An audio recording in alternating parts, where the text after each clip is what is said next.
Bom dia, boa tarde ou boa noite, todos os professores do Brasil e do mundo. Sejam bem-vindos ao curso de capacitação para professores oferecidos para o Help Química. Eu sou o Emerson Gonçalves e vou estar conduzindo esse curso com vocês. Galera, rapidamente um recadinho aqui antes de começar. Se você não é assinante aqui do Help Química, se assine no nosso canal, clique no sininho, que é tudo de graça e vocês ficam por dentro de todos os conteúdos do curso de capacitação para professores, beleza? Feito isso, vamos começar então nosso maravilhoso curso, onde que nesse módulo 1 nós iremos aprender sobre quadro negro. É isso mesmo, galera.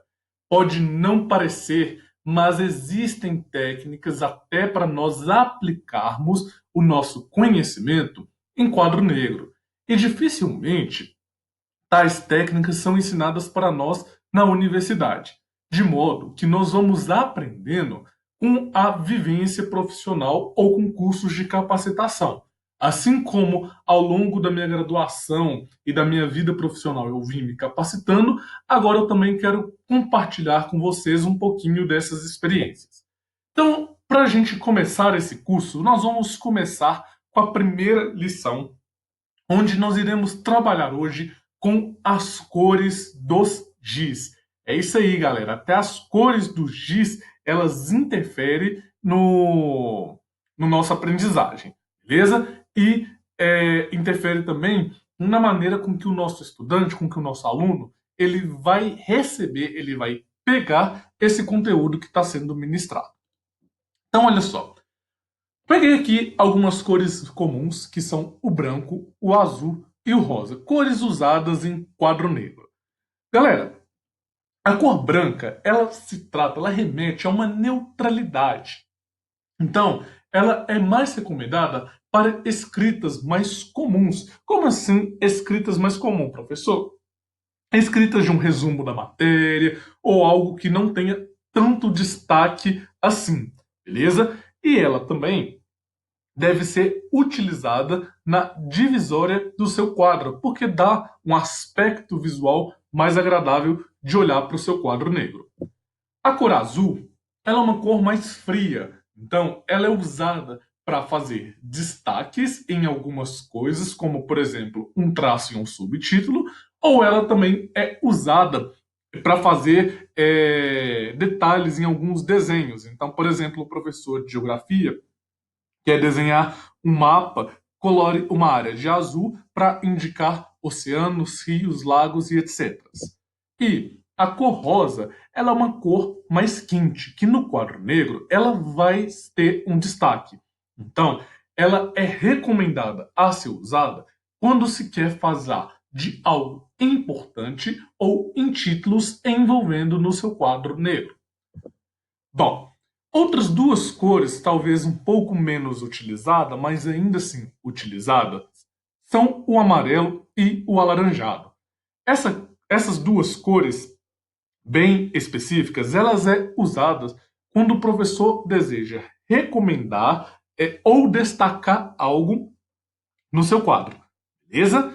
Então, guarde essas informações e vamos para a segunda lição desse módulo 1, que é a divisão do seu quadro. É isso aí, pessoal. Até para fazer a divisão do nosso quadro, existem técnicas que ajudam o seu aluno a ver que você é uma pessoa organizada. Então, olha só. Temos aqui o quadro negro todo à disposição de vocês.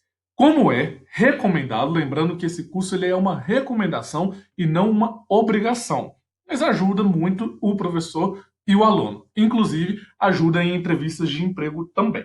Então, olha só, tem um quadro todo bonitão aqui, né? E vamos supor que seja um quadro tamanho normal de escolas públicas estaduais. Estou falando, tomando referência como as do estado de Minas Gerais.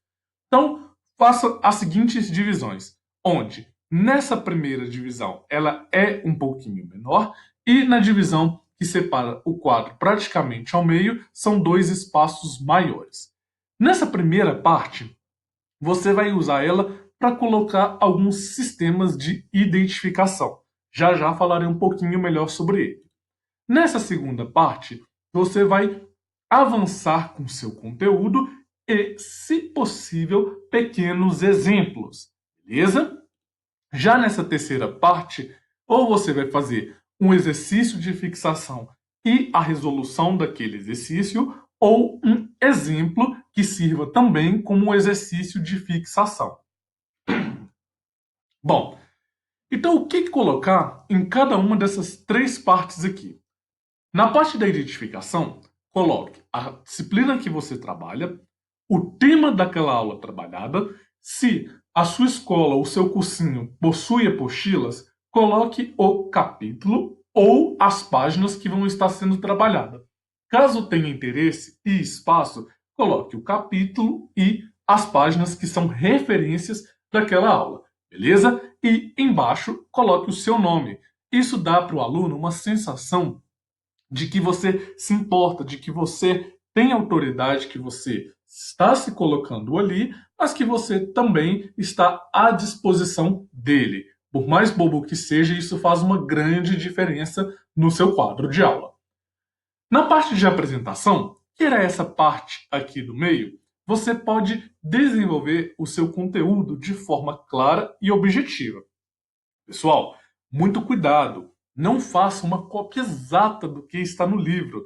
Você, como professor, você pega o conteúdo que foi proposto e você devolve para o seu estudante de uma maneira com que ele se sinta acolhido, de uma maneira que ele tenha um resumo, mas que não impeça que ele tenha que voltar no livro-texto para aprofundar os seus conhecimentos.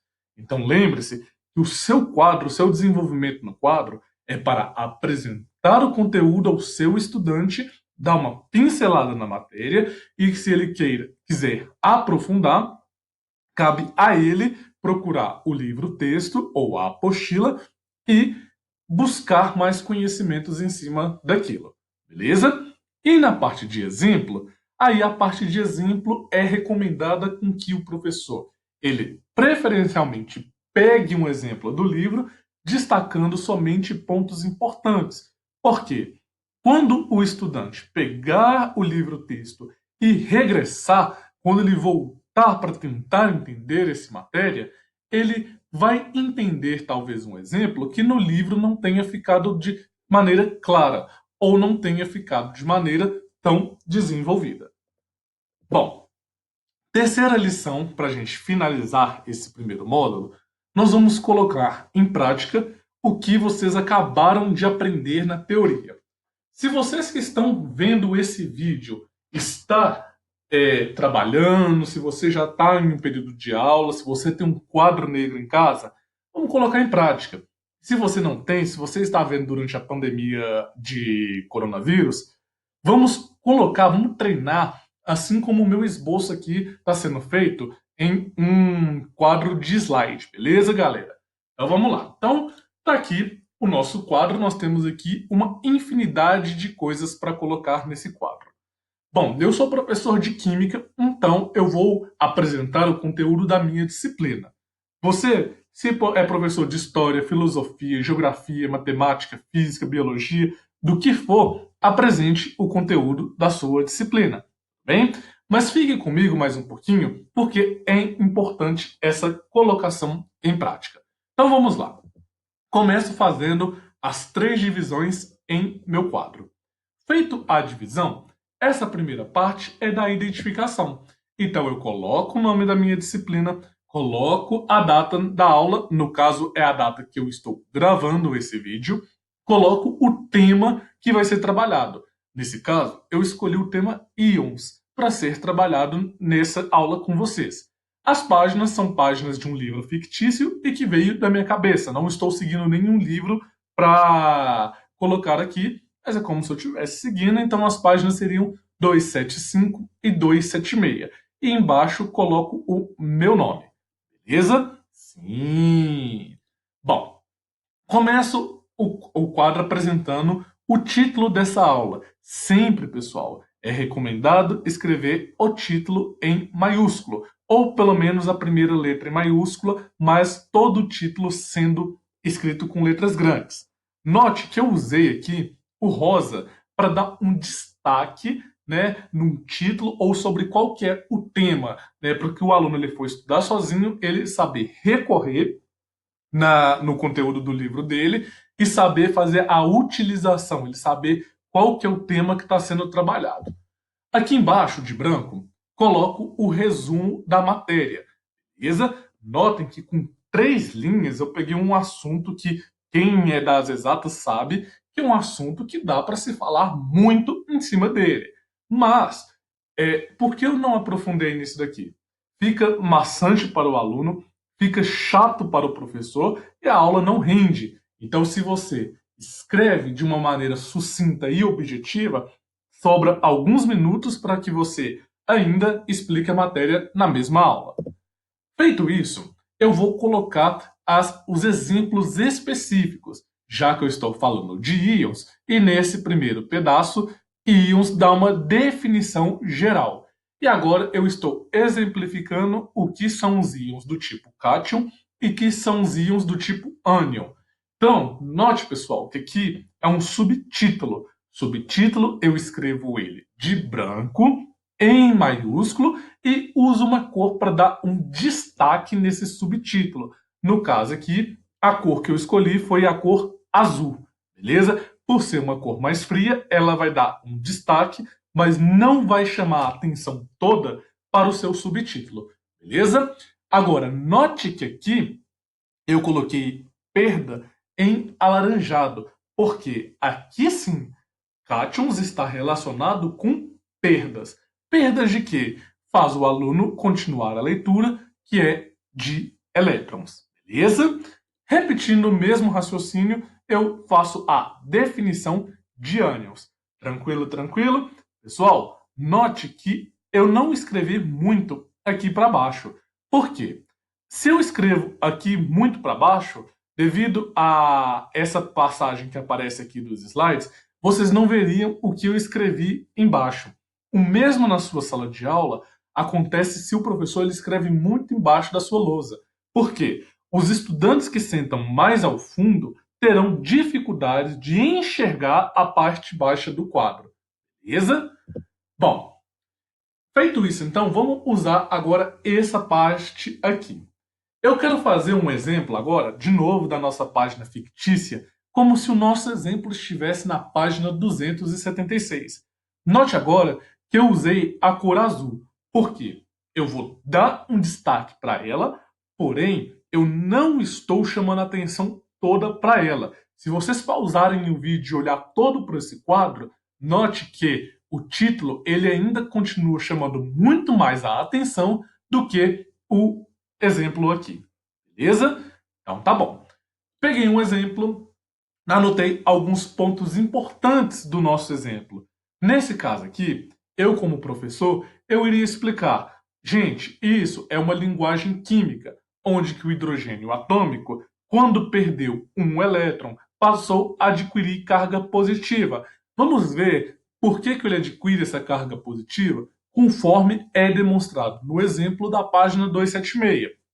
Então, no nosso exemplo, ele teria dado um número atômico. Note que eu chamei a atenção do número atômico com uma cor mais neutra, beleza? E aqui eu fiz as definições para nós determinarmos que, de fato, o saldo final, a carga final, seria mais 1. Então, você pode relacionar para os seus estudantes essa parte do caráter positivo sendo um cátion. Então, você escreve aqui na frente que essa espécie ela é um cátion e repete o mesmo raciocínio para o ânion.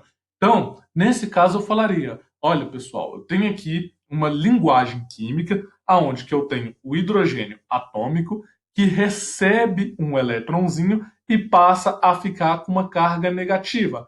De novo, buscando exemplos do livro, né, no caso do nosso livro fictício, eu indicaria o número atômico seguido do cálculo para determinar que é um ânion. Então, uma carga positiva com 2 cargas negativas dá um saldo final de uma carga negativa. E aí você pode destacar para o seu estudante que se trata de um ânion. Beleza? Facinho, facinho. Então, notem que cátion e ânion, pessoal, eu destaquei em amarelo. Por quê? O que eu tenho aqui na minha explicação, eu tenho aqui no meu exemplo. E se você ainda quiser focar nas cargas adquiridas como um cátion e como um ânion, você pode usar um traço rosa sobre a indicação da carga positiva e um traço rosa na indicação também da carga negativa. Beleza? Então, pessoal, essa foi a nossa primeira aula, o nosso primeiro módulo de capacitação de professores. Espero que vocês tenham gostado, espero que vocês tenham conseguido aprender algo novo. Se vocês quiserem ver quadros reais como esse que eu acabei de fazer aqui, tem lá no meu Instagram é aberto, @g.emerson. Me procure lá que vocês verão algumas fotos de alguns quadros que eu tenho feito após essa capacitação, beleza? E se você gostou, não esquece de deixar aquele joinha, porque isso é muito legal para o Help Química, faz a promoção do meu canal, faz com que novas pessoas adquiram esse conhecimento, beleza? Vamos levar a educação de todo para todos de qualidade e de graça. Muito obrigado, continue comigo, assine o Help Química, que muito em breve postarei mais aulas para formação e capacitação de professores.